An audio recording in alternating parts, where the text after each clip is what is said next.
তেইয়ং এবং জাংকুকের অসুস্থতার ব্যাপারে তোমরা ইতিমধ্যে সবাই কম বেশি জানো। চলো আজকে এটা নিয়ে বিস্তারিত আলোচনা করা যাক।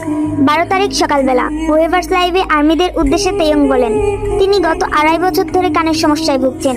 সেনাবাহিনীতে থাকা অবস্থায় এটি আরো বেড়ে যায়। তিনি প্রথমে এটাকে স্বাভাবিক ভেবেছিলেন। বর্তমানে তার এক কানে 100% শুনলেও অন্য কানে মাত্র 30% শুনতে পায়। তিনি আরো বলেন, তার এই সমস্যার জন্য তিনি নিয়মিত চিকিৎসা নিচ্ছেন। অন্যদিকে জাংকুকের পায়ে মারাত্মক সিন ইনজুরি রয়েছে, যা যে কোনো সময় স্টক ফ্র্যাকচারে পরিণত হতে পারে। মঞ্চে পারফরমেন্স করার সময় প্রচন্ড ইচ্ছা থাকলেও পায়ে ব্যথার কারণে তিনি ইচ্ছেমতো দৌড়াতে পারেন না বা লাফালাফি করতে পারেন না।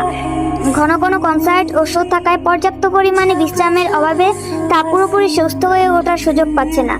তাই তিনি ভক্তদের আশ্বস্ত করেছেন, হাজারো ব্যস্ততা থাকা সত্ত্বেও তিনি নিজের যত্ন নেওয়া এবং পারফরমেন্স করার জন্য সাধ্যমতো চেষ্টা করে যাচ্ছেন।